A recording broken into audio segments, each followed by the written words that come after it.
to lead into what we're talking about the possibility of disclosure. There's a lot of researchers, that have talked and presented lots of evidence, too, that the governments of the world, let's say, or certain groups have certain knowledge that they're keeping away from the rest of us in some way.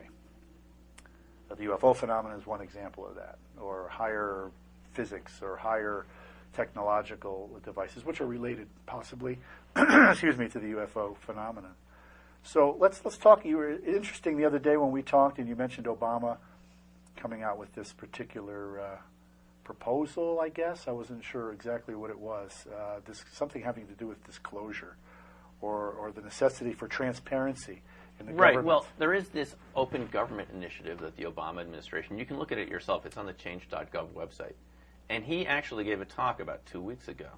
He used the word disclosure. He said we have to have all disclosure of all government secrets.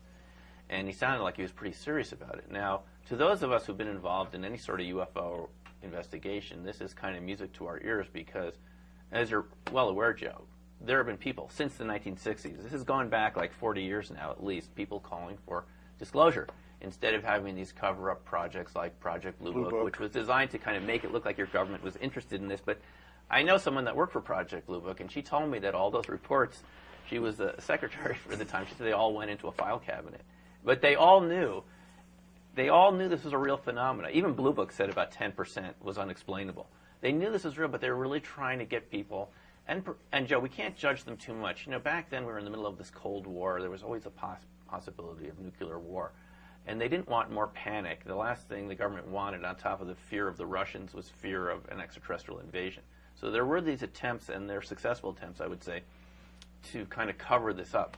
But we're in a different era now. We're 40 years past that. And we're having more and more sightings all the time. They're happening as we speak. There have been a number of sightings in England the past year. So lots of sightings. There was one 2 or 3 days ago, I believe, at a school where a UFO landed in the schoolyard, and it was seen. And when the investigators went there, they found marks, they found footprints, and the thing just took off again. One of the investigators said it was the strangest thing he'd ever seen. This is a real phenomenon. Now, exactly what it is, we can debate that. But I think we need to get past the point where we're arguing whether this is real or not. This is real.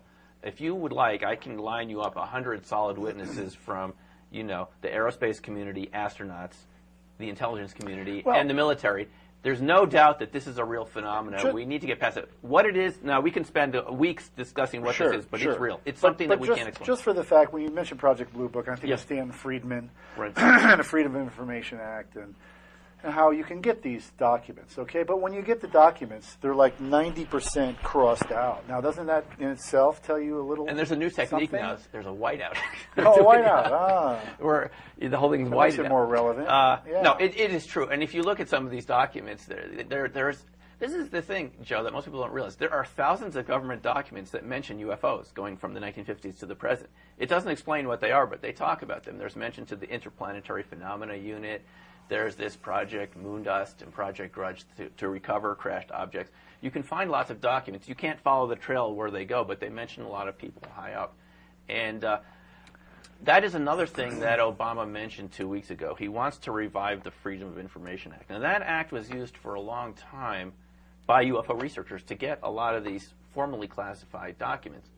And the thing about it is John Podesta, who was Bill Clinton's chief of staff in the Clinton administration, is very central to the Obama administration, helped get all the thousands of people that are working for Obama now, the presidential staff hired.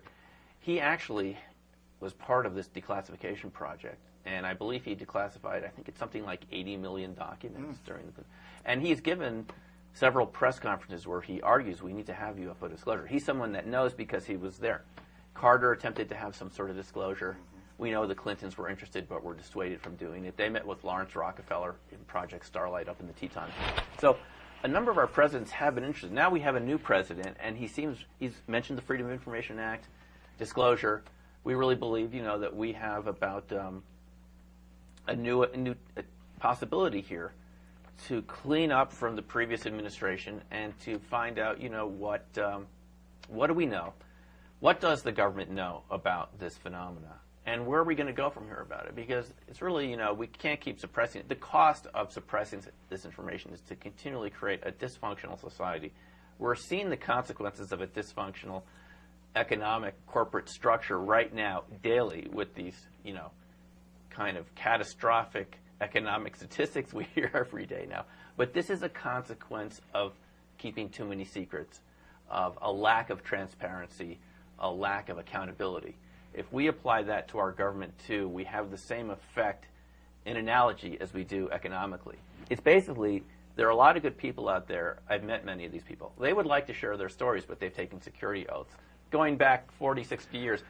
But there's not, I really doubt there'd be any security threat for them telling their story about what they saw when they were out on the deck of the ship one night. What about Stephen Greer and the Disclosure Project? Absolutely. I mean, he's interviewed over and over again hundreds of very, very credible witnesses, black ops people, CIA, covert operations, people, military people, over and over again. They're retired or whistleblowers or whatever. And they go on and on about different facets. You can, if you go to his website, disclosureproject.org, you can, for free, listen to the testimony of these really top-notch witnesses who have high-level security clearances. Some of them have seen, nuclear missile sites get shut down. Right. They've been there when objects have been tracked going 9,000 miles an hour through the atmosphere and making sharp turns that our aircraft can't do. And a variety of other. They all have bits of the puzzle. They all have bits of the puzzle. Now, Stephen Greer wants to bring these people together. He attempted to do this back in 2001, and it didn't happen back then because of what happened with 9/11. But a lot of us are feeling that it really could happen again now because we have an administration that wants to know the truth, and we've got a lot of players in the Obama administration that have publicly gone on the record talking about the need for disclosure. So we have the right players there. Mm-hmm. We have the right feeling, and we have a sort of economic catastrophe that we're undergoing right now. It could turn into that if the proper steps aren't taken that are making people realize, we really do need to have accountability, not just at a corporate level with our banks and our financial institutions. We can see where that leads to if they're not being accountable, but in all our institutions. So we'll see what happens. If more and more people, like I think change usually comes from the people, more and more people start to get hip to this kind of thing. And the benefits are huge. Approach the government and say, look, we know that there's something going on. We want to know the truth. One of the things, Joe, is that it does appear that a lot of these secrets, whenever this happened, some people think it was with President Nixon in 1969. But that a lot of the secrets were passed over to private aerospace corporations. And we've had some of the executives of these institutions, Ben Rich among others, CEO of one of the big aerospace corporations, say that they actually had the technology in their possession right now to go to the stars and back. And I've heard a lot of these sorts of people, historians and others, have researched this, that say that we already have this technology. Now, we're driving around in cars that are using fossil fuel technology that's over 100 years old. It really hasn't changed in 100 years. Now we have hybrids. It's still kind of the same sort of thing. It's just a little different. We're obviously going towards new alternatives. But, we probably have technology that could probably completely eliminate our oil dependency. We could probably fly.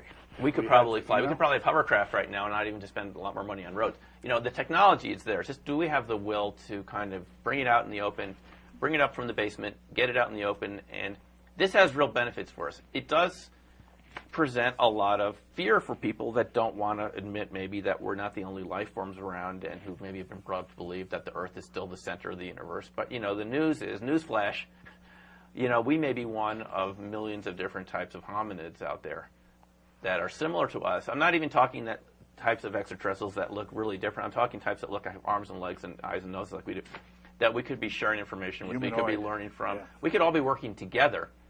We probably have a lot of the same interests and challenges living in this universe. Besides, at this point, after 40, 50, or how many years that we've covered it up, does the government want to come out and say, hey, look, we've lied to you for the last 50 years? That's going to be very hard. So when we talked the other day, you were saying about, in your view, there were maybe two groups, or at least that's one theory. There are two groups within, let's say this organization, I guess you could say, that is privy to some of this knowledge, some of this technology, that creates some of this technology, that's keeping it hidden at higher levels of clearance,